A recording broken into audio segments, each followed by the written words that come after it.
大家好，我又带着新的恐怖故事来了。今天为大家讲述《美恐系列之送葬人》。故事围绕着3个大学生展开。为了节省高昂的租金，他们租下了一间据说闹鬼的房子。这房子虽然略显老旧，但胜在价格实惠。最终3人决定搬了进去。夜晚，小美整理房间时，旁边的柜子忽然打开了。她走近一看，里面空空如也。小美以为是男友的恶作剧，可下一秒，男友却从洗手间走了出来。2人并未在意，而是去迎接叔叔一家。毕竟乔迁新居，他们特意举办了一个小型派对。或许是有些无聊，叔叔的女儿独自一人上了楼。他的目光落在了柜子上，打开的瞬间，另一个柜子里似乎有什么东西闪过，但他定睛一看，却什么也没有。女孩再次关上柜门，对面的阴影也悄然褪去。突然，一枚硬币落地的声音传来，女孩循声望去，果然桌子底下有一枚硬币。女孩本想将硬币拾起，但转念一想，又将它放回了桌上。不久，叔叔带着女儿离开了。小美则带着一位女士上了2楼，这位女士是一位灵媒，小美请她来为房间进行净化。这时，小黑走了过来，他邀请小帅一起去打棒球。小帅正准备换衣服时，他注意到桌子底下有一枚硬币，他把硬币放进抽屉，下一秒硬币却又掉了出来。小帅以为抽屉破了，但仔细一看，他愣住了。只见上面写着4个字，边看边说。他将纸撕下，这次上面写着送葬人3个字。因为棒球赛要开始了，小帅没有多想，便和朋友们玩了起来。很快朋友们都离开了，金姐开始进行净化仪式。看到这一幕，小黑认为这世上根本没有鬼，所谓的净化也都是骗人的。为了证明自己真的是灵媒，4个人决定玩一场通灵游戏。不一会儿，金姐似乎感应到了什么，她说小黑的父母死于车祸。听到这句话，小黑瞬间愣住了，因为他和金姐才刚刚认识，这件事他从未提起过。但小帅仍然不信，他认为一定是小美告诉了金姐。为了增加游戏难度，小帅把钥匙放进了一个盆里，然后匆匆赶了回去。他让金姐猜他藏了什么东西。金姐闭上眼睛，开始感受。这次他看起来十分痛苦。就在小帅以为他是骗子的时候，金姐说出了钥匙的事情。小帅依然不信，他认为金姐听到了钥匙的声音。这时金姐突然说了一句：“有东西来了”，而且一直在重复4个字：“别想别说。” Don't say it, don't think it, don't say it, don't think it, don't say it, don't think it, don't say it, don't think it, don't say it, don't think it, don't say it, don't think it. 昏黄的灯光下，3人被突如其来的黑暗笼罩。小帅刚提及送葬人3字，屋内的灯光便骤然熄灭。小黑再次点亮灯光时，金姐痛苦地倒在地上。小帅内心深处对金姐灵媒的身份开始动摇。深夜，小帅猛然惊醒，对面似乎站着一个人影。他慌忙开灯，却只是一件悬挂的衣物。就在他准备再次入睡时，女友的梦呓轻轻传来：“小黑，我爱你。”小帅以为他在开玩笑，轻声呼唤了几次，却没有得到回应。突然，楼下传来一阵细碎的声响。小帅下楼查看，发现是小黑和金姐在工作。小帅正要转身回房，同样的声音却从另一个方向传来。好奇心驱使着他走向声音的源头，然而楼下空空荡荡，并无一人。第2天，小黑开着野马跑车送金姐回家。很快，2人抵达目的地。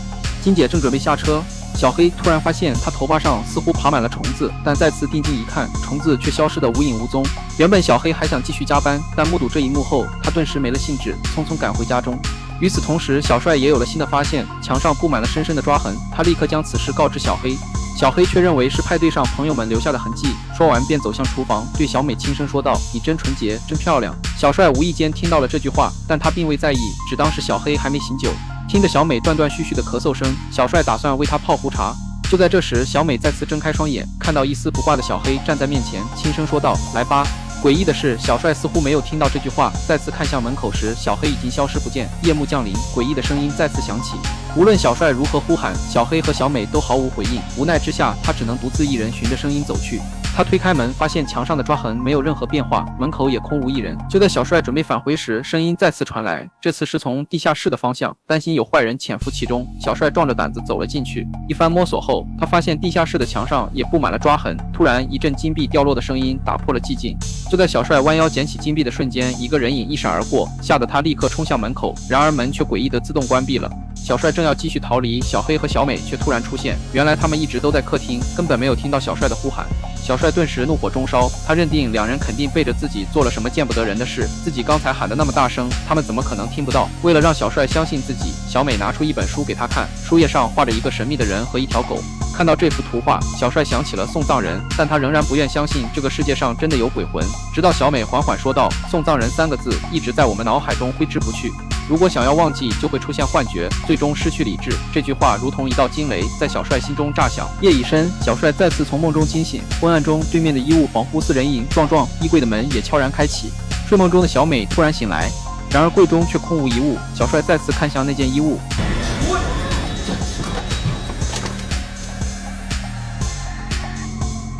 经历了这番怪事，小帅心中对送葬人的存在再无怀疑。第二天，他与小美约定2点见面，而他则决定去探寻送葬人的秘密。很快，他来到档案馆，搜索送葬人，却没有任何相关资料。不死心的他又搜索了别想别说，这一次终于出现了一条线索，显示为作者雷德作废文件69号。小帅急忙找到管理员黑妹，庆幸的是这份资料还未被销毁。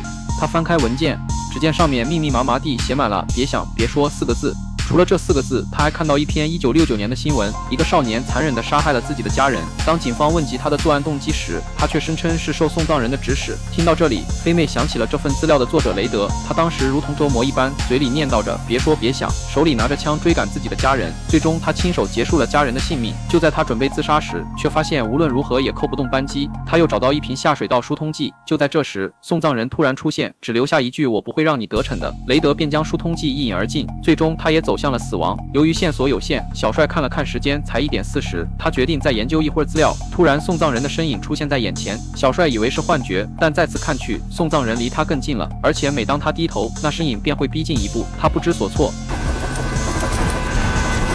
What are you doing, boy?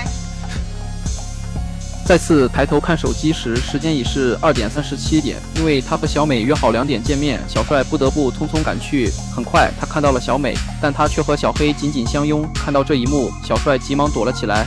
当他再次看向2人时，送葬人再次出现，小帅这才意识到刚才的一切只是幻觉。无奈之下，他只能向金姐求助，请求她再次为自己进行驱邪仪式。不久后，2人出发了。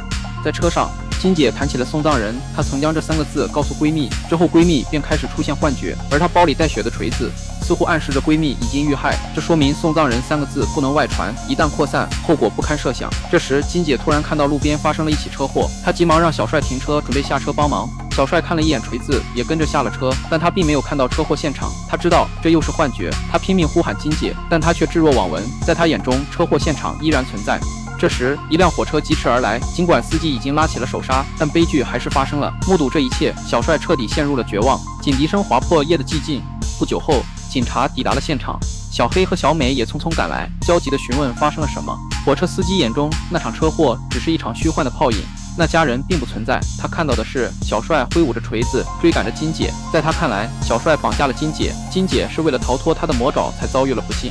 最终，小黑和小美黯然离去，而小帅则被留下接受警方的审问。一番调查后，警方在金姐家中发现了一封遗书，上面赫然写着她杀死了自己的闺蜜，并且还计划将小帅3人一并抹杀。正是这封遗书洗清了小帅身上的嫌疑。叔叔很快赶到，焦急地询问小帅事情的经过，但小帅深知一旦说出真相，叔叔也将被卷入这场噩梦。为了保护叔叔，他一言不发，驾车离去。回到家中，一片寂静。突然，一阵熟悉的键盘敲击声传入耳畔，走近一看，竟是小黑和小美在加班。看到这一幕，怒火中烧的小帅抄起棒球棍狠狠砸下。然而，当他再次看向小美时，他却安然地睡着。小帅这才意识到自己又一次陷入了幻觉的陷阱。这时，黑妹的电话突然响起，她说，自从上次查阅资料后，送葬人3个字便挥之不去，萦绕在他的脑海。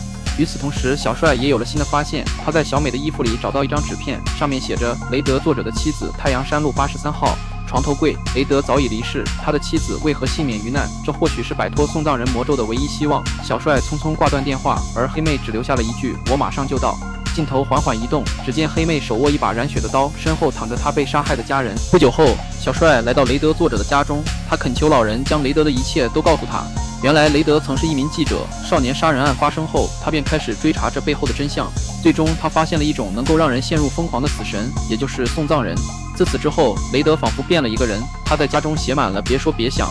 老人正想询问他发生了什么，雷德却突然掏出一把枪。在雷德的幻觉中，老人正在责怪他。最终，雷德恢复了片刻清醒。为了阻止送葬人的名字继续传播，他杀死了所有知道这个名字的人。而老人之所以幸存，是因为他并不知道这个名字，雷德从未告诉过他。小帅向老人寻求解决之道，老人拿出一把枪，让他杀死所有知道名字的人，最后再自我了结，这是唯一的办法。老人正准备整理篝火，熊熊烈火却瞬间蔓延，将他吞噬。他声嘶力竭地喊着向我开枪，但小帅明白这只是幻觉。再次睁眼，老人安然无恙。小帅意识到，只要无视幻觉，便可避免悲剧的发生。想到小黑和小美还蒙在鼓里，他立刻驱车赶回家。然而车刚开出不久，前方突然出现一个人影。小帅知道这又是幻觉，他猛踩油门，径直冲了过去。果然一切如他所料，只是幻象。但他刚要松一口气，